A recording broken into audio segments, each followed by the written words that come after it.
Hi friends, আমি সৌমদী মাইতি। আপনারা সবাই দেখছেন আপনাদের প্রিয় Bangla YouTube channel Bangla all in one. প্রতির মতো আজকেও আমি একটি গুরুত্বপূর্ণ টপিক নিয়ে হাজির হয়েছি।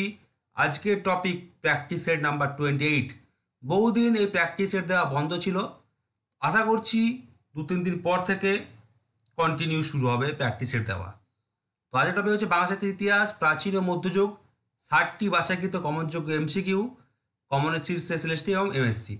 আলোচনা করলাম আমি সৌম্যদীপ মাইতি। ওকে, তো আমি যে ক্লাসগুলো করাবো সেটা হচ্ছে আমাদের বাংলা অল ইন ওয়ান বইতে আছে, সেখান থেকে একত্রিত করে করেছি। তো বইটার ছবি অনেকে জানেন, বইটা অনেকে নিয়েছেন, ভালোবাসা দিয়েছেন। দেখুন, আমাদের 5টা বই, বাংলা সাহিত্যিক চৈতমালাটা আউট অফ স্টক, বাংলা সাহিত্যের ইতিহাস আর 20 কপি অ্যাভেলেবেল, প্রায় শেষ। অনুবাদন সংঘ আর 80 কপি অ্যাভেলেবেল, বাংলা সারথি আর 50 copy available, Bangla all in one আর 70 কপি অ্যাভেলেবেল। তো বাংলা সাহিত্যের ইতিহাস, প্রাচীন মধ্যযুগ, এটা নিতে চাইলে নিতে পারেন। তবে এই মুহূর্তে যে 25 দিন আছে, যদি বেস্ট বই বলেন তাহলে নিচের 3টা বই, অনুবাদ অনুষঙ্গ, বাংলা সারথি আর বাংলা অল ইন ওয়ান। তার মধ্যে অল ইন ওয়ানটা হচ্ছে প্র্যাকটিস সেট, আর বাংলা সারথি হচ্ছে আধুনিক মধ্য প্রাচীন যুগের শর্ট প্রশ্ন, মানে চ্যাপ্টার ভিত্তিক এমসিকিউ ভার্সন, আর অনুবাদ সঙ্গ। এগুলোতে কিন্তু কমন আসার সম্ভাবনা প্রবল, 90% কিন্তু কমন আসবেই আসবে। ওকে, তো আজ যেটা করাবো সেটা হচ্ছে বাংলা অল ইন ওয়ান, একদম পঞ্চম বই শেষের দিকে। তো এই পঞ্চম বই বাংলা অল ইন ওয়ান থেকে কিন্তু আমরা আজকে প্র্যাকটিস সেটটা করাবো। সেখান থেকে সব কিছু মিশিয়ে আছে এখানে, যদিও বাংলা ব্যাকরণ, টেক্সট, অনুবাদ সঙ্গ, হ্যাঁ, সাহিত্য ইতিহাস, বঙ্গানুবাদ সব মিশিয়ে আছে, কিন্তু আমি শুধু এখানে প্রাচীন মধ্যযুগগুলো একত্রিত করে করাবো। ঠিক আছে, বইগুলো স্ক্রিনশট নিয়ে রাখুন। যারা বইগুলো কিনতে চান আমার 8768830230 নাম্বারে যোগাযোগ করে নেবেন। তো চলুন বেশি দেরি করে ভিডিও শুরু করি। আচ্ছা, ফার্স্ট প্রশ্ন, লারি ডম্বিপাদ ছাড়া চর্যার আর কোন পদকর্তার একমাত্র পদ মহামহোপাধ্যায় হরপ্রসাদ শাস্ত্রী আবিষ্কৃত পুঁথিতে ছিল না? লারি ডম্বিপাদ ছাড়া। উত্তর হচ্ছে অপশন ঘ, তন্ত্রীপাদের। দুটো প্রশ্ন, শ্রীকৃষ্ণ কাব্যে লোকগীতির কোন ধারা বর্তমান, অথবা শ্রীকৃষ্ণ কাব্যে কোন গান বা নাচের লক্ষণ আছে? উত্তর হচ্ছে অপশন খ, ঝুমুর। 3 প্রশ্ন, মাধব বহুত মিনতি করি তোয়, দেই তুলসী তিলদেহ সমর্পিলু, দয়াজনু ছড়বিময়। এটি কার পদ? এটি হচ্ছে বিদ্যাপতির পদ। তো এটি বিদ্যাপতির কোন পর্যায়ের পদ? মনে রাখবেন, বিদ্যাপতির পদ, বিদ্যাপতির কোন পর্যায়ের পদ? উত্তর হচ্ছে অপশন খ, প্রার্থনা পর্যায়ের পদ। 4 প্রশ্ন, গোবিন্দ দাসের একমাত্র পুত্রের নাম কি? খুব ইম্পর্টেন্ট প্রশ্ন। উত্তর হচ্ছে অপশন ক, দিব্য সিংহ। 5 প্রশ্ন, কেতকা দাস কবির নাম ক্ষেমানন্দ ভণিতা মন্তব্যটি কে করেছেন? উত্তর হচ্ছে অপশন ক, ডক্টর সুকুমার সেন। যদি বলতো ক্ষেমানন্দ কবির নাম কেতকা দাস ভণিতা, তখন অ্যান্সার হতো দ্বিজ কবিচন্দ্র, আর উল্টোটা ডক্টর সুকুমার সেন। একটা কথা বলি, এবার কন্টিনিউ চলবে, সবাই পাশে থাকবেন, সাবস্ক্রাইব করবেন। এবার অনুবাদ সঙ্গ, প্রাচীন মধ্যযুগ, আর মাঝে মাঝে আধুনিক যুগ, আর টেক্সট কন্টিনিউ চলবে। কারণ তুমি বিভাগের জন্য ফাঁক পাচ্ছিলাম না, এখন একটু ফাঁক পেয়েছি, তাই আবার কন্টিনিউ সবাই ক্লাসগুলো করবেন।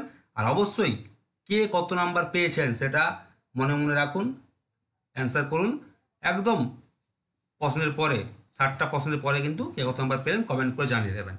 আর যদি ভিডিওটি ভালো লাগে তখন কিন্তু কমেন্ট করে জানাতে ভুলবেন না।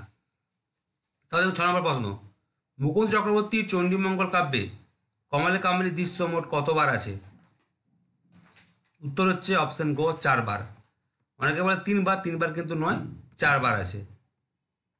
7 প্রশ্ন, ক্ষণরাম চক্রবর্তীর দরামঙ্গল কাব্যটি কলকাতার বঙ্গবাসী কার্যালয় থেকে কবে প্রথম মুদ্রিত আকারে প্রকাশিত হয়? এটিকে প্রামাণ্য বলে স্বীকার করেছেন ডক্টর দীনেশচন্দ্র সেন। তো উত্তর হচ্ছে অপশন খ, চৈত্র 1290 বঙ্গাব্দে, মানে 1883 থেকে 84 খ্রিস্টাব্দে। 8 প্রশ্ন, ভারতচন্দ্রের মহারাজ কৃষ্ণচন্দ্র রায়ের সভায় থাকাকালীন রচিত গ্রন্থগুলির মধ্যে কোন গ্রন্থে রায়গুণাকুর উপাধিটি নেই? ঠিক আছে, তো কি বলছে, ভারতচন্দ্রের মহারাজ কৃষ্ণচন্দ্র রায়ের সভায় থাকাকালীন রচিত গ্রন্থগুলির মধ্যে কোন গ্রন্থে রায়গুণাকুর উপাধিটি নেই?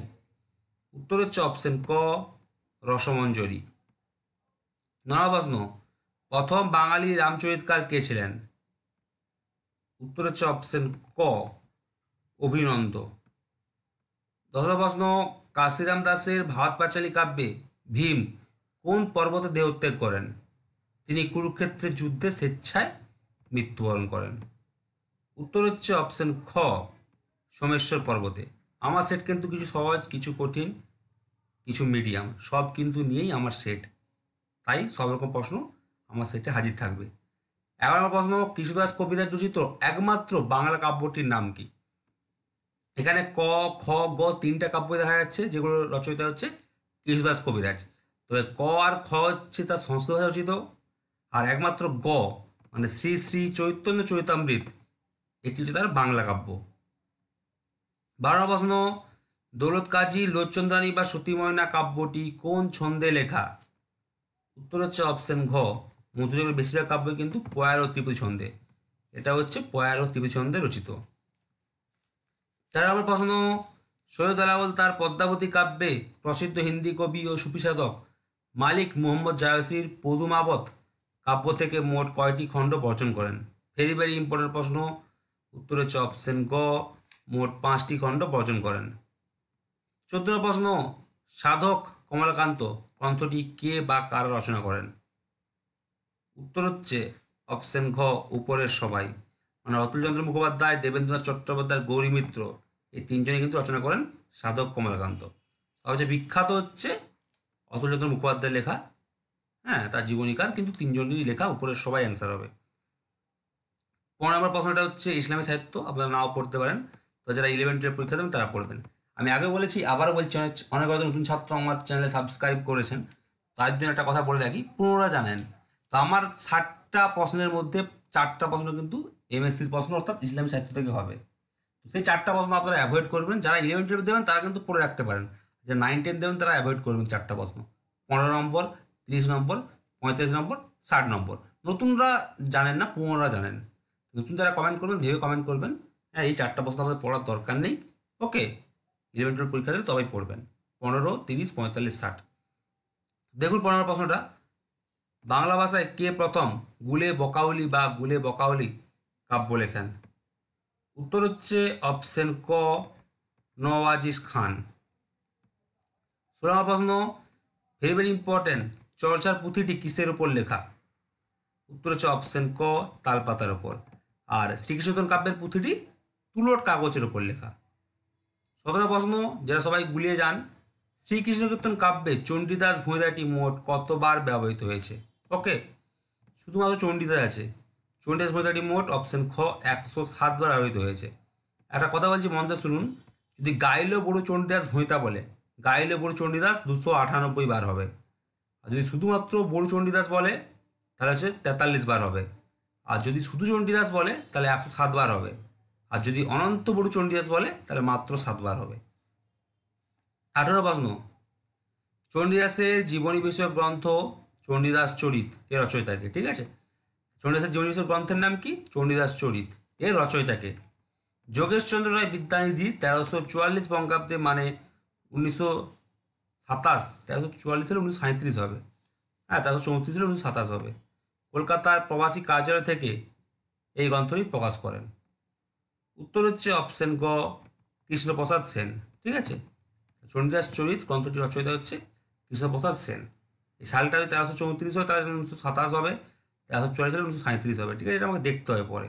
তো যাই হোক, 19 নম্বর প্রশ্ন, ঘরে যাইতে পদ মোর হইল অপুরাণ, অন্তরে বিদরে হিয়া কিবা করে প্রাণ, এটি কার লেখা পদ? এটি হচ্ছে জ্ঞানদাসের পদ। এটি জ্ঞানদাসের কোন পর্যায়ের পদ? উত্তর হচ্ছে অপশন ক, পূর্বরাগ পর্যায়ের পদ। পূর্বের ভাষা দেখুন, বিজয়গুপ্ত পঞ্চদশ শতাব্দীর শেষ ভাগে হুসেন শাহ রাজত্বকালে বিদ্যমান ছিলেন, মন্তব্যটি কে করেছেন? উত্তর হচ্ছে অপশন ক, ডক্টর দীনেশচন্দ্র সেন। 21 প্রশ্ন, মুকুন্দ চক্রবর্তী কোন জায়গায় দেবী চণ্ডীর কাছ থেকে তার চণ্ডীমঙ্গল কাব্য রচনার স্বপ্নদেশ পান? উত্তর হচ্ছে অপশন ঘ, কুচট্টা বা গোচগড়া বা গুচুড়ে শহরে। 22 প্রশ্ন, ঘনাব চক্রবর্তীর ধর্মমঙ্গল কাব্যের নায়ক কে ছিলেন? উত্তর হচ্ছে অপশন খ, লাউ সেন। 23 প্রশ্ন, বাংলা, হিন্দি ও সংস্কৃত ভাষার সংমিশ্রণে ভারতচন্দ্র কোন গ্রন্থটি লিখেছিলেন? এটি মার্কেন্ডেয় পুরাণের 82 থেকে 83 অধ্যায় অনুসরণে রচিত? ভেরি ভেরি ইম্পর্টেন্ট প্রশ্ন। উত্তর হচ্ছে অপশন ঘ, তার অসমাপ্ত চণ্ডী নাটক। 24 প্রশ্ন, কৃত্তিবাস ওঝা কোন শতাব্দীর কবি ছিলেন? উত্তর হচ্ছে অপশন খ, পঞ্চম শতাব্দীর কবি ছিলেন। 25 প্রশ্ন, মালাধর বসুর শ্রীকৃষ্ণ বিজয় কাব্যটি পাঠ করে কে মুগ্ধ হন? উত্তর হচ্ছে অপশন ক, মহাপ্রভু শ্রী চৈতন্যদেব। 26 প্রশ্ন, মহাপ্রভু শ্রী চৈতন্যদেবের প্রথম শিষ্য কে ছিলেন? Very very important. উত্তর হচ্ছে অপশন গ, তপন মিশ্র। তারপর দেখুন 27 নম্বর প্রশ্ন, দৌলত কাজী মোট কত মাস পর্যন্ত 12 মাসই রচনা করেছিলেন? এটাও বিশাল ইম্পর্টেন্ট। উত্তর হচ্ছে অপশন ঘ, 11 মাস, আষাঢ় থেকে বৈশাখ। পরীক্ষা এসেছিল, সূচনা করেছিলেন সতী ময়নামতি 12 মাসা, হ্যাঁ 12 মাসি বা 12 মাসা, সেটা হচ্ছে আষাঢ় মাস থেকে, আর শেষ করেছিলেন বৈশাখ মাসে। আর জ্যৈষ্ঠ মাসের অল্প রচনা করেছিলেন, সেটা ধরা হয় না। তো বৈশাখে শেষ, আষাঢ়ে শুরু, মানে মোট 11 মাস তিনি রচনা করেছিলেন। ওকে, আর অল্প জ্যৈষ্ঠের কিছু আছে, সেটাকে এসে ধরবে না। ওইখানে যদি প্রশ্ন আসে দৌলত কাজী এবং সৈয়দ আলাওল সতী ময়নামতির কোন মাসের 12 মাসা উভয়ে একসঙ্গে রচনা করেছিলেন, তখন কিন্তু হবে জ্যৈষ্ঠ মাসের 12 মাসা। ওকে, সেটা অল্প রচনা করেছিলেন দৌলত কাজী, তারপর তিনি মারা যান। কিন্তু প্রথমত ধরা হয় 11 মাস পর্যন্ত তিনি সম্পূর্ণ রচনা করেছিলেন দৌলত কাজী, সেটা হচ্ছে আষাঢ়ের শুরু, বৈশাখের শেষ। ওকে, তারপর দেখুন 28 নম্বর প্রশ্ন, সৈয়দ আলাওলের সর্বপ্রধান গুরুগ্রাহী আশ্রয়দাতা কে ছিলেন? উত্তর হচ্ছে অপশন ক, কোরেশি মাগন ঠাকুর। তারপর দেখুন 29 নম্বর প্রশ্ন, ও কে রে মনমোহিনী মায়ের মূর্তি গড়াতে চাই মনের ভ্রমে মাটি দিয়ে। এগুলি কার লেখা পদ? এগুলি অবশ্যই রামপ্রসাদ সেনের লেখা পদ। তো এগুলি রামপ্রসাদ সেনের কোন পর্যায়ের পদ সেগুলি জানতে হবে। উত্তর হচ্ছে অপশন খ, জগৎজননীর রূপ পর্যায়ের পদ। তাহলে দেখুন 30 নম্বর প্রশ্ন, ইসলামী সাহিত্য আবার কেটে দেবেন, আগে বলেছি 15, 30, 45, 60 বাদ। তো যারা 11, 12 পড়বেন তারা কিন্তু এটা পড়তে পারেন। মধ্যযুগের কোন কবি দরবেশ কবি হিসাবে খ্যাতি অর্জন করেছেন? খুব ইম্পর্টেন্ট 11, 12 জন্য। দরবেশ কবি বলা হয় অপশন ক, সৈয়দ মর্তুজাকে। ঠিক আছে, তো এই প্রশ্নগুলো আমরা পেয়েছি কোন বই থেকে? আমাদের বাংলা অলিও প্র্যাকটিসের থেকে। দেখুন লাস্ট 3টা অবশ্যই নিয়ে নেবেন, অনুবাদর সঙ্গ, বাংলা সারথি, প্রাচীন মধ্য আধুনিক যুগ, এমসিকিউ চ্যাপ্টার ভিত্তিক। যারা আধুনিক আর মধ্যযুগ মানে এই মুহূর্তে শেষ করতে পারবেন না, তারা বাংলা সারথি, প্রাচীন মধ্য আধুনিক যুগ, সংক্ষেপে এমসিকিউ ভার্সান, 4500+ এমসিকিউ আছে চ্যাপ্টার ভিত্তিক, ওই বইটা কিনে নেবেন। আর Bangla all in one practice set, যারা প্র্যাকটিস করতে চান তাদের অন্যতম শ্রেষ্ঠ প্র্যাকটিস সেট, তারা এই বইটা নিয়ে নেবেন। 4700+ এমসিকিউ আছে। ঠিক আছে, অল টপিক মিশিয়ে আছে, ব্যাকরণ, টেক্সট, সাহিত্য ইতিহাস, অনুবাদ সঙ্গ, বঙ্গানুবাদ সব মিশিয়ে আছে। এমনকি শিক্ষকেরাও এই বইটিকে শ্রেষ্ঠ বলেছেন, মানে প্র্যাকটিস সেট হিসাবে। তো এই বইটা নিয়ে নেবেন। এই বইটা কিন্তু বুকিং চলছে, সব বই বুকিং চলছে, কিন্তু আধুনিক যুগটা নেই, বাকি সব বই আছে। আর এই তথ্যগুলো নিয়েছি, একত্রিত করেছি আমাদের কোন বই থেকে? বাংলা অল ইন ওয়ান বই থেকে। ঠিক আছে, যাই বইটি কিনতে চান তারা আমার উপরে দেওয়া নাম্বার আছে, দেখুন 8768830230 নাম্বার যোগাযোগ করবেন। অনেকে আবার নাম্বার খুঁজে পায় না, আমার ডেসক্রিপশন আমার দেওয়া থাকে, স্ক্রিনে নাম্বার দেওয়া থাকে, তাই কিন্তু নাম্বার খুঁজে পায় না। দেখুন 8768830230 এই নাম্বার অবশ্যই যোগাযোগ করে নেবেন। ঠিক আছে, বুকিং হচ্ছে কালকেই, আজ বুকিং করলে কালকে কুরিয়ার করা হবে, কালকে বুকিং করলে পরশু দিন কুরিয়ার করে দেওয়া হবে।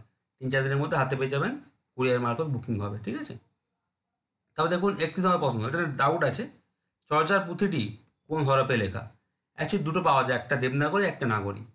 আমি কিন্তু আমার বইতে দিয়েছি দেবনাগরী, কিন্তু পরে দেখলাম নাগরী নিয়েও ঝামেলা আছে, তাই অপশন ক, দেবনাগরী, ব্যাকেটে নাগরী লিখে দিয়েছি। ঠিক আছে, বইতে কিন্তু আমার দেবনাগরী আছে, আমি অনেক জায়গায় আবার দেবনাগরী নাগরী দুটোই পেয়েছি, তাই জন্য দেবনাগরী ব্যাকেটে নাগরী লিখে দিয়েছি। ঠিক আছে, ঝামেলা আছে এটা নিয়ে। চর্যা পদ্ধতি দেবনাগরী মতান্তরে নাগরী হরফে লেখা। 32 প্রশ্ন, শ্রীকৃষ্ণ কীর্তন কাব্যের পুঁথিটি কিসের ওপরে লেখা? উত্তর হচ্ছে অপশন ক, তুলট কাগজ। যদি বলতো চর্যাপদের পুঁথি, সেটা তালপাতা, আর শ্রীকৃষ্ণ কীর্তন কাব্যের পুঁথিটি হচ্ছে তুলট কাগজের উপর লেখা। অপশন গ অ্যান্সার হবে। 33 প্রশ্ন, বিদ্যাপতি যে বাঙালি কবি নন, জ্যৈষ্ঠ 1282 বঙ্গাব্দে বা 1875 খ্রিস্টাব্দে বঙ্গদর্শন পত্রিকায় প্রকাশিত বিদ্যাপতি প্রবন্ধে, বিদ্যাপতি প্রবন্ধ কোন পত্রিকায় প্রকাশিত? বঙ্গদর্শন। বঙ্গদর্শন পত্রিকায় প্রকাশিত বিদ্যাপতি প্রবন্ধে একথা কে প্রমাণ করেন? উত্তর হচ্ছে অপশন খ, রাজকৃষ্ণ মুখোপাধ্যায়, যিনি বিদ্যাপতিকে মৈথিল কোকিল উপাধিতে ভূষিত করেন। তা দেখুন 34 প্রশ্ন, দুহু করে দুহু কাঁধে বিচ্ছেদ ভাবিয়া, আর দিল না দেখিলে যায় সে মুড়িয়া। খুব ইম্পর্টেন্ট প্রশ্ন। এটা কার পদ? এটা চণ্ডীদাসের পদ। তো প্রশ্ন আছে চণ্ডীদাসের কোন পর্যায়ের পদ? উত্তর হচ্ছে অপশন ক, প্রেম বৈচিত্র্য পর্যায়ের পদ। তারপর দেখুন 35 নম্বর প্রশ্ন, গোবিন্দ দাসের অষ্টকালীয় নৃত্যলীলা বা অষ্টকালীন নৃত্যলীলায় মোট কয়টি পদ আছে? উত্তর হচ্ছে অপশন খ, 51টি পদ। তাই এর অপর নাম হচ্ছে 51 পদ। হ্যাঁ, অষ্টকালীন নৃত্যলীলার অপর নাম হচ্ছে 51 পদ, কারণ এখানে হচ্ছে মোট 51টি পদ আছে। তারপর দেখুন 36 নম্বর প্রশ্ন, কীর্তদাস কামানদের মনসামঙ্গল কাব্যে কোন রসের একাধিপত্য লক্ষণীয়? উত্তর হচ্ছে অপশন ক, করুণ রস। তাহলে এই কাব্যের মূল রস বা আঙ্গিক রস কি? অঙ্গি রস কি? করুণ রস। ঠিক আছে। তবে মধ্যযুগের বেশিরভাগ কাব্যে কিন্তু যেগুলো আমাদের সিলেবাসে আছে সেই কাব্যের মূল রস হচ্ছে করুণ রস। 37 নম্বর প্রশ্ন, মুকুন্দ চক্রবর্তীর তালুকদার কে ছিলেন? অথবা মুকুন্দ চক্রবর্তী কার তালুকে বাস করতেন? উত্তর হচ্ছে অপশন ক, গোপীনাথ নন্দীর তালুকে। 38 নম্বর প্রশ্ন, খরাম চক্রবর্তী ধর্মমঙ্গল কাব্যের গায়েন কে ছিলেন? উত্তর হচ্ছে অপশন গ, অমূল্যচরণ পণ্ডিত। তারপর দেখুন 39 নম্বর প্রশ্ন, ভারতচন্দ্রের পিতৃরাজ্য নাশ হওয়ার সময় কবির বয়স কত ছিল? উত্তর হচ্ছে অপশন খ, মাত্র 14 বছর। তাহলে দেখুন 40 নম্বর প্রশ্ন, কৃত্তিবাস প্রচার কাব্যকৃতির বিচারকে অসীম সাহসিকতার নামান্তর কে বলেছেন? উত্তর হচ্ছে অপশন গ, ডক্টর সুকুমার সেন। তারপর দেখুন 41 নম্বর প্রশ্ন, কাশিরাম দাসের ভারত পাঁচালী কাব্যে অর্জুন কোন পর্বতে প্রাণত্যাগ করেন? উত্তর হচ্ছে অপশন গ, নন্দীঘোষ পর্বতে। তাও দেখুন 42 নম্বর প্রশ্ন, বৃন্দাবন দাসের শ্রী চৈতন্য ভাগবত কাব্য অনুসারে মহাপ্রভু শ্রী চৈতন্যদেবের কাছে সাধ্য সাধন তত্ত্বের অর্থ কে বুঝতে এসেছিলেন? ঠিক আছে। তো চৈতন্যদেবের কাছে সাধ্য সাধন তত্ত্বের অর্থ কে বুঝতে এসেছিলেন? উত্তর হচ্ছে অপশন গ, তার প্রথম শিষ্য তপন মিশ্র। ঠিক আছে। আর যদি বলে কৃষ্ণদাস কবিরাজের কাব্য অনুসারে সাধারণ তত্ত্ব মহাপুরুষ শ্রী চৈতন্যদেব কার সঙ্গে আলোচনা করেছিলেন? যদি আলোচনা বলে তখন অ্যান্সার হবে রায় রামানন্দের সঙ্গে। ঠিক আছে, সেটা কৃষ্ণদাস কবিরাজের শ্রী শ্রী চৈতন্য চৈতামৃত কাব্য অনুসারে। আর এটা হচ্ছে বৃন্দাবন দাসের শ্রী চৈতন্য ভাগবত কাব্য অনুসারে মহাপুরুষ চৈতন্যদেবের কাছে সাধারণ তত্ত্বের অর্থ বুঝতে ছিলেন তপন মিশ্র। ওকে, যিনি তোমার মহাপ্রভু চৈতন্যদেবের প্রথম শিষ্য হিসেবে পরিগণিত হন। তারপর দেখুন 43 নম্বর প্রশ্ন, বারোমাসিতে ব্রজবুলি ভাষার প্রয়োগ প্রথম কে করেন? হ্যাঁ, বারোমাসিতে ব্রজবুলি ভাষার প্রয়োগ প্রথম কে করেন? উত্তর হচ্ছে অপশন ঘ, দৌলত কাজী। 44 নম্বর প্রশ্ন, কমলাকান্ত ভট্টাচার্যকে বর্ধমান রাজ তেজস্চন্দ্র রায়ের রাজসভায় কে নিয়ে আসেন? তা তিনি কার সভাকবি ছিলেন? কমলাকান্ত ভট্টাচার্য বর্ধমান রাজ তেজস্চন্দ্র মহাতাবের সভাকবি ছিলেন। তেজস্চন্দ্র রায়ের রাজসভায় কে নিয়ে আসেন? উত্তর হচ্ছে অপশন ক, মহারাজের দেওয়ান রঘুনাথ রায়। তাও দেখুন 45 নম্বর প্রশ্ন, এটা কেটে দিন, মাদ্রাসার প্রশ্ন। আমি বলেছিলাম 15, 30, 45, 60 থাকে মাদ্রাসার প্রশ্ন, তো 11-12 জন্য পড়তে পারেন। কি নামে সৈয়দ মুর্তুজার একখানি কাব্যগ্রন্থ আবিষ্কৃত হয়েছে? অথবা সৈয়দ মুর্তুজার আবিষ্কৃত একমাত্র কাব্যগ্রন্থটির নাম কি? উত্তর হচ্ছে অপশন ক, যোগ কালন্দর। তারপর দেখুন 46 প্রশ্ন, শোনে ভরিলি করুণা নাবি দেবক্রীড়া রচিত এই পদটির রচয়িতাকে? এটি কত সংখ্যক পদ? হ্যাঁ, শোনে ভরিলি করুণা নাবি, এটি দেবক্রীড়া রচিত পদ। এই পদ রচয়িতাকে কত সংখ্যক পদ? উত্তর হচ্ছে অপশন ক, এটি কামলিপাদের 8 সংখ্যক পদ। আচ্ছা, অবশ্যই কে কত নাম্বার পেলেন কমেন্ট করে জানিয়ে দেবেন। আমি উত্তর বলার আগে মনে মনে অ্যান্সার করবেন, তারপর কে কত নাম্বার পেলেন কমেন্ট করে জানিয়ে দেবেন। ওকে, আর সবাই চ্যানেলটিকে সাবস্ক্রাইব করে বন্ধুদেরকে শেয়ার করে দেবেন। পুরো এখন কন্টিনিউ কিন্তু প্র্যাকটিসের চলবে। এখন একটু মানে ফাঁকা আছে, ঠিক আছে, মানে আর 2-3 দিন পর থেকে একদম ফাঁকা হয়ে যাবো, পরীক্ষা চলে আসে, তারপর লাস্ট 15 দিন পুরো প্র্যাকটিস সেট করাবো।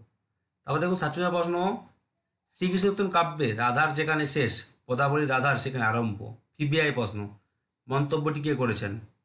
উত্তর হচ্ছে অপশন ঘ, অধ্যাপক প্রমথনাথ বিশি। তারপর দেখুন ৮০ নম্বর প্রশ্ন, প্রেমক অঙ্কুর জাদাত ভেল না ভেল যুগল পলাশা, প্রতিপদ চাঁদ উদয় জয়ছি যামিনী শুক্লব ভই গেল নৈরাশা। এটি কার পদ? এটি বিদ্যাপতির পদ। এটি বিদ্যাপতির কোন পর্যায়ের পদ সেখানে বলতে হবে। উত্তর হচ্ছে অপশন গ, এটি হচ্ছে বিদ্যাপতির মাথুর পর্যায়ের পদ। তারপর দেখুন ৪৯ নম্বর প্রশ্ন, চৈতন্য যুগের কবিদের সঙ্গে গোবিন্দ দাসের সেতুবন্ধন কে করেছিলেন? ওকে, চৈতন্য যুগ বা চৈতন্য পূর্ববর্তী যুগে কে কে ছিল? তোমার হচ্ছে বিদ্যাপতি চণ্ডীদাস। আর চৈতন্য পরবর্তী জন কবি আছে বিখ্যাত ব্যক্তিত্ব জ্ঞানদাস গোবিন্দ দাস। তো চৈত্র যুগের কবিদের সঙ্গে বা চৈতন্য পূর্ববর্তী কবিদের সঙ্গে গোবিন্দ সেতুবন্ধন করেছিল কে? উত্তর হচ্ছে অপশন গ, জ্ঞানদাস। তার পূর্ববর্তী কবি মানে গোবিন্দ দাসের পূর্ববর্তী কবি জ্ঞানদাস, দুজনই হচ্ছে ষোড়শ শতাব্দীর কবি। তাহলে আবার ৫০ প্রশ্ন, গোবিন্দ দাসের পদাবলী ও তাহার যুগ ১৩৬৮ বঙ্গাব্দে প্রকাশিত, এই গ্রন্থটি কে সম্পাদনা করেন? উত্তর হচ্ছে অপশন গ, ডক্টর বিমান বিহারী মজুমদার। তাও দেখুন ৫১ নম্বর প্রশ্ন, এটা কিন্তু আমাদের সাওয়াতি বইতে একটু মিস্টেক ছিল, মানে এক জায়গায় গণেশ ছিল এক জায়গায় বিষ্ণু ছিল, বিষ্ণু কিন্তু হবে না। মনে রাখবেন বিজয়গুপ্তের পদ্মাপুরাণ, কেতুদাস কামানন্দের জগতী মঙ্গল এবং খরাম চাকরি ধর্মমঙ্গল, এই তিনটা কাব্য কিন্তু তোমার গণেশ বা গণপতি দেবতার বন্দনাতে শুরু হয়েছে। ১১ প্রশ্ন, বিজয়গুপ্তের পদ্মাপুরাণ কাব্যের শুরুতে কার বন্দনা রয়েছে?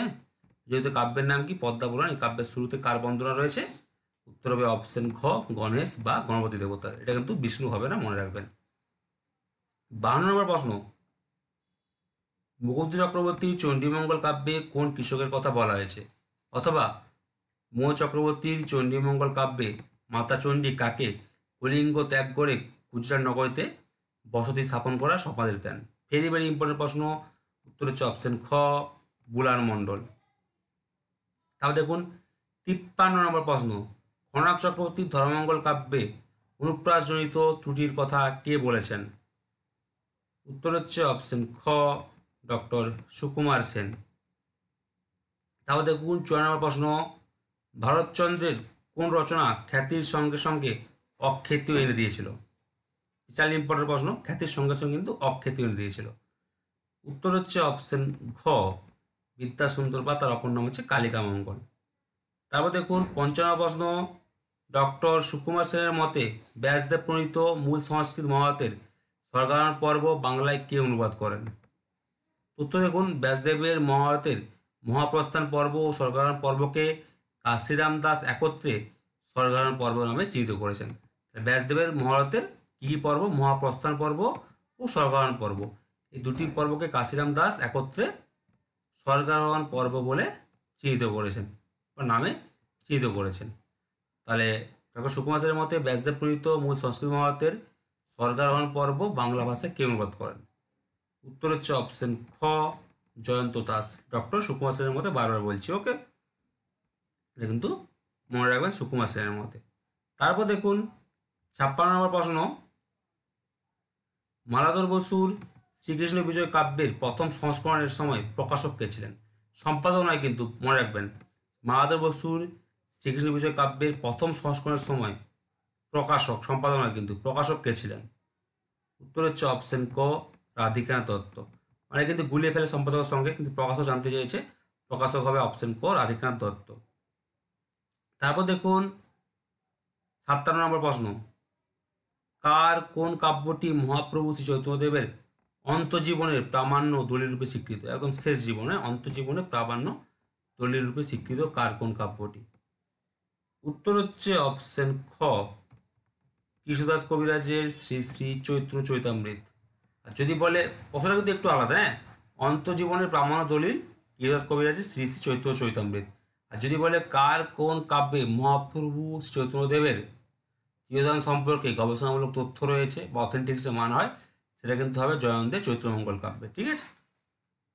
তারপর দেখুন ৫৮ নম্বর প্রশ্ন, সুলতান আলাউদ্দিন খিলজির কোন অভিযানের সঙ্গে সৈয়দ আলাওলের পদ্মাবতী কাব্যের কোনো কোনো কাল্পনিক ঘটনা জুড়ে গেছে? ঠিক আছে, আলাউদ্দিন খিলজির কর্মীদের সঙ্গে সৈয়দ আলাউলের পদ্মাবতী কাব্যের কোনো কোনো কাল্পনিক ঘটনা জুড়ে গেছে? উত্তর হচ্ছে অপশন খ, চিতোর অভিযান।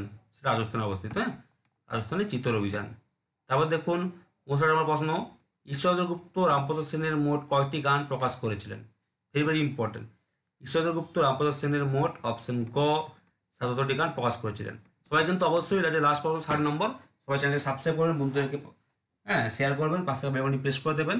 আর অবশ্যই কত নাম্বার পেলেন আগে মনে মনে অ্যান্সার করুন, কি কত নাম্বার পেলেন কমেন্ট করে জানিয়ে দেবেন, ঠিক আছে? লাস্ট প্রশ্ন 60 নম্বর এমএসসির প্রশ্ন আপনারা নাও পড়তে পারেন, তবে যারা 11 দেবেন তারা কিন্তু পড়বেন, ঠিক আছে?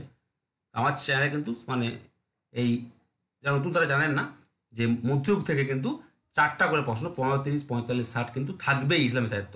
অনেক আপনি কেন দিচ্ছেন সেটা কিন্তু মাদার সময় তাহলে অন্য চ্যানেল তো খুঁজে বেড়াতে হবে না, এই চ্যানেলেই বা এই পোস্ট যদি রিভিউ দেখেন এখানেই সব পেয়ে যাবেন। তাই এগুলো আমি ডিলিট করিনি, এগুলো আগেকার পোস্ট, এগুলো থেকে গেছে, ঠিক আছে? দেখুন 60 নম্বর প্রশ্ন, শেখ শেরবাজ চৌধুরীর নামে মোট কয়টি কাব্যের সন্ধান পাওয়া গেছে? হ্যাঁ, শেখ শেরবাজ চৌধুরীর নামে মোট কয়টি কাব্যের সন্ধান পাওয়া গেছে? উত্তর হচ্ছে অপশন ক 3টি কাব্যের, ঠিক আছে? স্যার ঠিক আছে, সবাই কত নাম্বার পেলেন জানিয়ে দেবেন। এখানে টপিকটি সেট 60 নম্বরের প্রশ্ন। ওকে, সবাই ভালো থাকবেন, চ্যানেলটিকে সাবস্ক্রাইব প্রেস করে দেবেন। ধন্যবাদ।